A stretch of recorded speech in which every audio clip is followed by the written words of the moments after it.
የሚጠሉ ሰዎች አንተን ተስፋ ለማስቆረጥ የሚጥሩት ለምንድነው? ዓላማን ታሳካዋለህ ብለው ስለሚፈሩ ነው።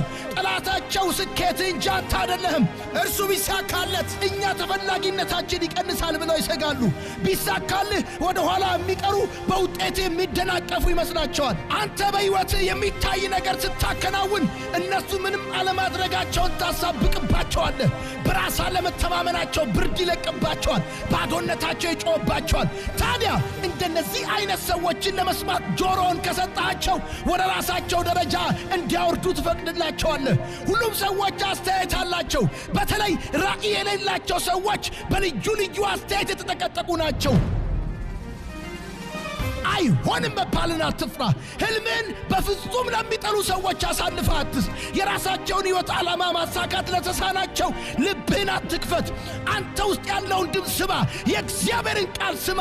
ለዓይንህ መከለያ አድርግለት። የሚጠሉ ሰዎች ከአንተ ይልቅ ተሳክቶላቸው አይተህ ታውቃለህ? የሚሳካላቸው ጥላቻቸው ብቻ ነውና ቢሳካልህ እንኳን ይበግናሉ፣ ቄንጥ ያወጣሉ እንጂ አያደንቁም። ጥላቻ ያለ ፍሬ ተጸንሶ ያለ ማኅፀን የሚወለድ ጭራቅ መሆኑን ሰዎች ሲናገሩ ሰምቻለሁ። የሚተቹን ሰዎች ተዋቸው።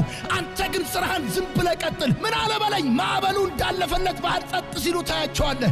የሚጠሉ ሰዎች በእውነት አንተን ጠልተውክ አይደለም፣ የሚጠሉት ራሳቸውን ነው። ምክንያቱም አንተ የሆንከው እነርሱ መሆን የሚመኙትን ነገር ነው።